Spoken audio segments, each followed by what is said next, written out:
Hello, and welcome to another episode of our Basics of Quantum Information Theory series. This is the third lecture, and in this lecture, we'll be covering the basics of computer science that's required to understand quantum information theory. So, we'll be covering four topics in this chapter. The first will be about digital systems. So, basically, to understand quantum computers, we first have to understand how classical computing works. So, the definition of a digital system. Well, a digital system is a system that's designed to store, process, and communicate information in a digital form, which basically means ones or zeros. So, if we have some information, we would like to map this to a binary number that consists of a bit string of zeros and ones that represents the information, and then we manipulate these bit strings, and then in the output, we just convert it back into information. So as you can see in this example, we can represent two colors, red and blue, via these two different series of bit strings.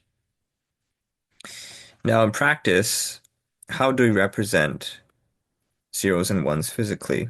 Well, in classical systems, we do it via voltage signals. Basically, once our output or input reaches above a certain threshold, we read this as a logical 1. And if it is below a certain threshold, we read this as a logical 0 signal. Now, once we have a physical representation of what these ones and zeros are, we can now use something called digital processing and logic gates to perform basic information processing on our classical zeros and ones. So digital processing basically refers to an input digital signal, in our case, our bit strings, and then we do some operations in between that are called a circuit to obtain an output digital signal, which is a modified version of our input. So for example, we can have the following circuit here. And each of these wires represent the inputs where our information goes. And each of these symbols you see here, such as these triangles and this half ellipse, these represent what's called logic gates, which we'll get into right now. So the first logic gate, the AND gate, basically takes two different bits, zeros and ones, and multiplies them together. And the result is represented in this truth table over here. So as you can see, if you take two zeros, we get 0. If at least one of the inputs is 0, we still get 0. And both of the inputs needs to be 1 in order to get 1. And we can represent the inverse of this by this bar over here to get 1, 1, 1, 0. And the inverse case is called the NAND gate over here, and we usually represent it by drawing this little circle in front. Now the next gate is the OR gate, which is a little bit subtle, as a little curve at the end here, and it's basically an addition operation. Basically, if at least one of the inputs is 1, we get 1 as our output. And the only time we get 0 is when they're both 0. And we can also have the inverse of this again, which is called NOR gate. Next gate is the NOT gate, which is fairly straightforward. We just inverse the input. So 0 becomes 1 and 1 becomes 0. And the final gate we'll get into is the XOR gate, or exclusive OR, which is basically your addition operator. So everything works until here in the same manner as the OR gate until we get into the two ones. So the difference here is that as we're adding, we actually carry over the 1 and we instead get 0 over here. So exclusive in this case means that both of the inputs needs to be different in order to get a 1, which is different from the over here, which allows the same type of inputs in this case, but we still get a 1 here. So the next topic is the layer of abstraction of computing. So obviously, when we deal with computers, like your everyday personal computer, we don't interact with the actual physics of the electrons or the actual transistors inside. We might do some programming over here and write some algorithms, but we don't actually see the actual hardware behind the thing, behind the applications running. So this is due to what's called a layer of abstraction, where the further up you go, the more layers you add, the more abstract, the more away from the actual hardware the representation is. So you could also see our diagrams as a layer of abstraction.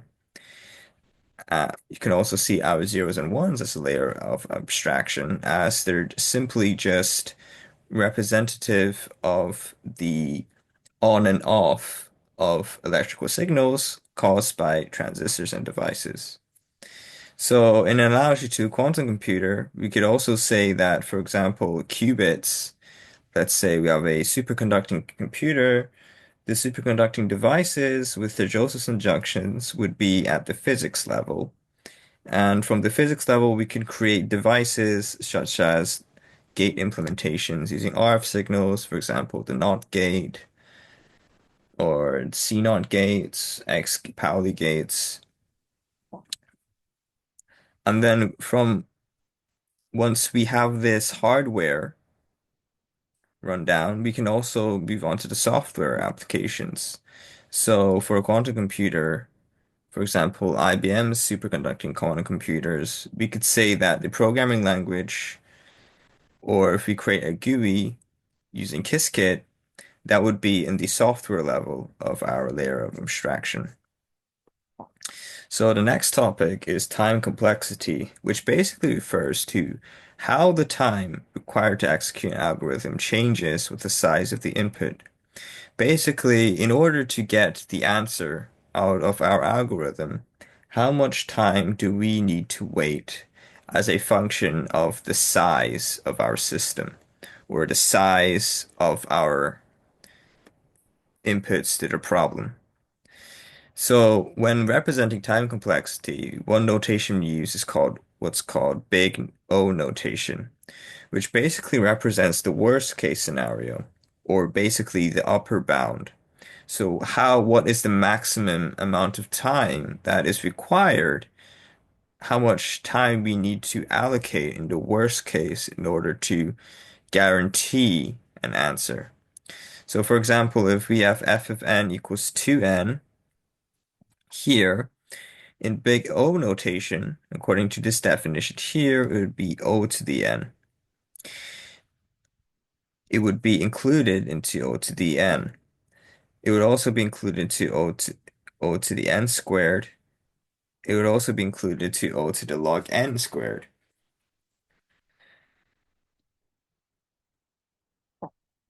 Which basically means that if we were to take the limit to infinity of the ratio, does this converge? And as you can see here, this converges obviously to 2, this to 0, and this also converges to 0 as well. And we can use these definitions to show these relations as well.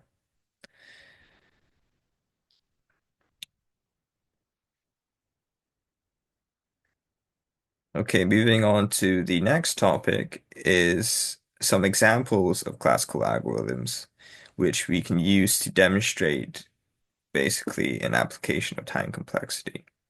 So first we have something that's called bubble sort, which is one of the simplest and one of the worst algorithms you can use to sort through a set of objects in order to find the right answer. So when performing bubble sort, you start with In each pass, we consider consecutive pair of items and do for the no current number of elements. If the pair is out of order, we just swap them. And the smaller items rise to the top like bubbles. So, for example, let's say we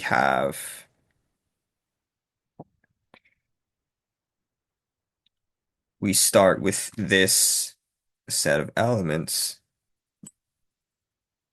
We basically, if the pair is out of order, we swap them. So initially, we have, for example, these pairs right here. We would swap them so that one is in the first row, and then we get 1, 2, 7, 3, 5, 3, 8, 5, and we gradually repeat this process of continuously swapping such that smaller items rise up to the top until we get the correct order. So for bubble sort, you can calculate the time complexity according to this formula, and this is contained in O(n) squared. So this time complexity is actually the worst time complexity, which is required in order to get the right answer using bubble sort. And here n represents the number of objects. So in our case, n would be 6. Now there's a better algorithm called merge sort, which is called a divide and conquer sorting algorithm, which basically divides the number of objects into two. And then we repeat this until we cannot divide it anymore. And then merging the sorted arrays back together, if the array is the size of 1, is already considered sorted. So for example, let's say we have this collection of elements. We would first divide them into two. So we divide these into two sets.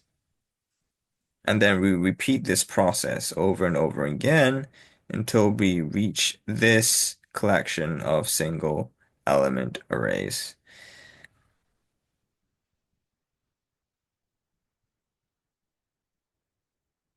So starting from this layer, we merge them, two of them, and we make sure they're in the right order.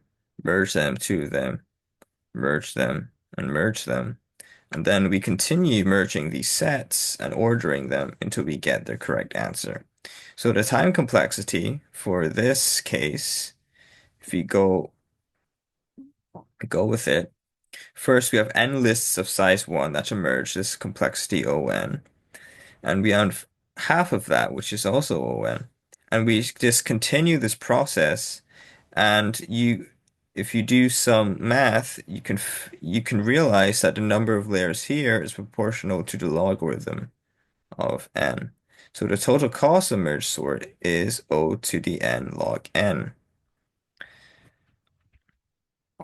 The next topic on our list is what's called a complexity zoo. So this basically refers to a collection of different classes of computational complexity. Basically, based on the time complexity of different algorithms, you can basically sort them into similar classes. So the first most common class is what's called polynomial time, which is the class of decision problems which are solvable in polynomial time by a deterministic machine.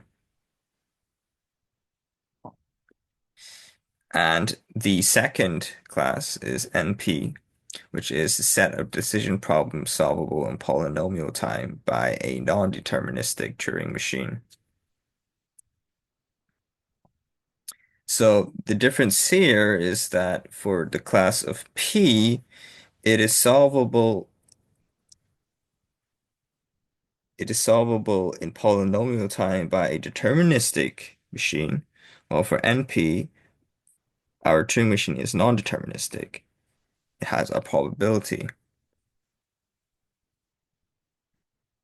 Now, another more important aspect of NP is that it is also a set of decision problems in which the proofs are verifiable in polynomial time by a deterministic Turing machine. So you can think of it as P being the collection of problems which we can solve in polynomial time, and NP being the collection of problems which we can verify in polynomial time. So obviously P is inside NP, but it is in fact an undetermined problem whether it is the other way around. Now it is postulated with a high probability that NP is not P, but a formal proof is still elusive. So if you manage to prove it, just tell me the secret, no one else. And yes, NP equals NP also happens to be another millennial prize problem. So, if you ever need a extra $1 million, you can try your hand at this one. But it's still widely, suspected that P is not NP. So an example of an NP problem is the 3 SAT problem, which is given a Boolean f formula of this form.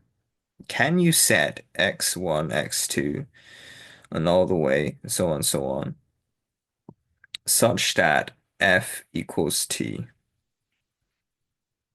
Basically, well, t, let's say it's 0, 1. So can you set the variables 1, 0? If this is a bit string, it would be 1, 0. Can you set the variables such that we get that f equals t, what t? So basically, what do we have to input here in order to get desired output? It turns out that this problem is an NP problem. So if we guess x1 equals t or f, 1 or 0, and this guess these, the check formula T will return yes if it is true and return no if it is false. And then it turns out that this check formula is solvable within polynomial time, which was verifiable in polynomial time, which makes this an NP problem. The next class is the zero error probabilistic polynomial time, which is the class of problems for which a probabilistic Turing machine exists with these following properties. It always returns the correct yes or no answer. The running time is polynomial and expectation for every input. So let's look at an example, uh, which is the Las Vegas algorithm. You can look this up if you want. But the gist is that